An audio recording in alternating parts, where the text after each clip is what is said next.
Many people associate the word Gothic with dark, spooky, even haunted houses. Perhaps one of the darker novels of the past, like Bronte's Wuthering Heights, or the vampire-like pasty-skinned scowling teenagers wearing black nail polish, chunky boots, and ripped-up fishnet tights. This could not be farther than the truth of the Gothic architectural style that was developed to bring dark, heavy-sided buildings into the actual light. Let's get past this highly inaccurate definition of the centuries and back to the start of the actual word Gothic, and the style that has famously transformed some of the most popular buildings in history. What exactly is Gothic architecture? According to Britannica.com, it is a, quote, architectural style in Europe that lasted from the mid-12th century to the 16th century, end quote. While the style and type of Gothic architecture that was used for a building was based more on that particular building's age, type, and location, all Gothic buildings share the same specific key elements: pointed arches, flying buttresses, stained glass windows, ribbed vaults, and highly ornate decorations. I've chosen my 3 favorites to focus on in this speech.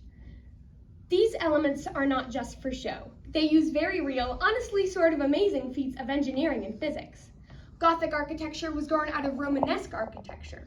During this time, it was relatively peaceful, and more abundant prosperity allowed for there to be a long period of time where there could be more of a focus on cultural development, and many architects and masons had a chance to research, test, and work on more complex and more daring construction designs.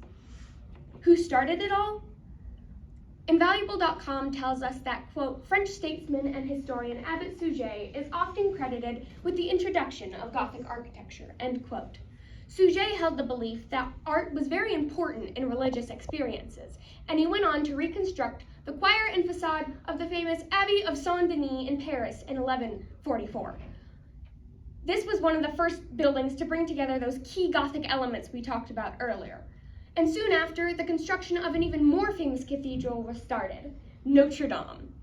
Some other famous buildings built in the Gothic architectural style are Westminster Abbey in London, England, the Reims Cathedral in Reims, France, and my personal favorite, the building that started my love for this incredible style of architecture, the Opera di Santa Maria del Fiore, or Florence Cathedral in Florence, Italy.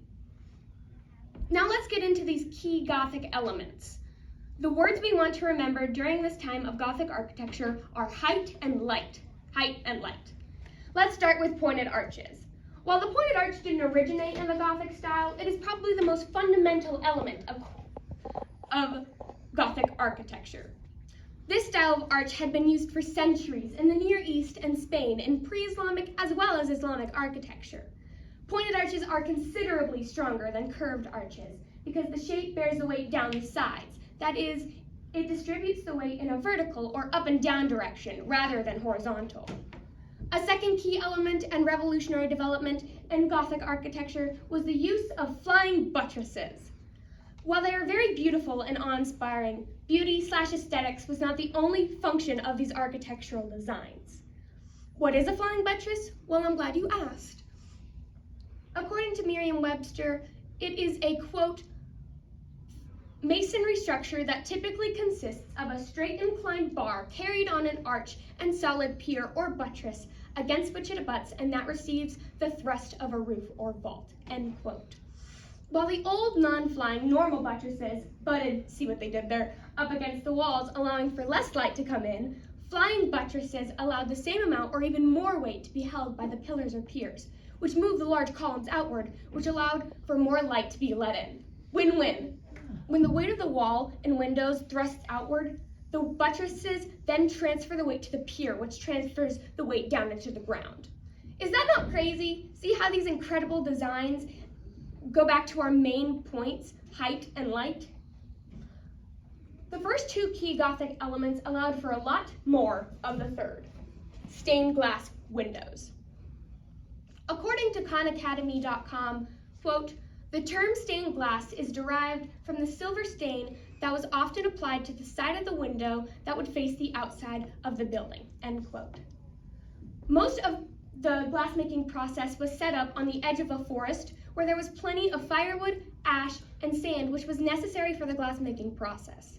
Britannica.com tells us that, quote, colored with metallic oxides while in a molten state, copper for ruby, cobalt for blue, manganese for purple, antimony for yellow, iron for green, sheets of medieval glass were produced by blowing a bubble of glass, manipulating it into a tubular shape, cutting away the ends to form a cylinder, sitting the cylinder lengthwise down one side, and flattening it into a sheet while the glass was still red hot and in a pliable state, end quote.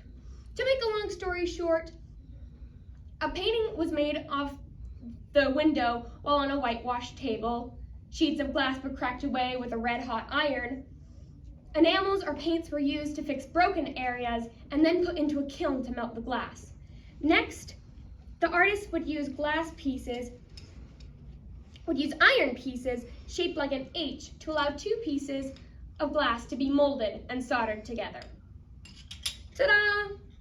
The famous Château Cathedral south of Paris has 176 stained glass windows. One window, the Life of Christ, has over 250 feet of stained glass in it. And with the average weight of stained glass being around 4 pounds per square foot, that means that single window weighs over 1,000 pounds. To me, it's absolutely amazing that without the use of the modern technology we have today, the architects were able to come up with the equations and measurements necessary to hold a single massive window like that and allow the glass makers to use their art. Glass craftsmen often took spiritual and religious ideology and used windows to tell stories to people who were illiterate so they could understand the stories as well. I hope someday to personally visit most or all of these incredible buildings in person, especially the Opera di Santa Maria del Fiore. To me, it is the epitome of these elements that are keys to Gothic architecture. Pointed arches, flying buttresses, stained glass windows, ribbed vaults, and highly ornate decorations. It also means I'd actually be in Florence, Italy, but that is a whole nother speech altogether. I hope I've been able to help you think of the word Gothic in a whole nother light, so to speak, and that your days to come are filled with the height and light of our Creator Jesus, who is worshipped in these incredible buildings every day. Thank you.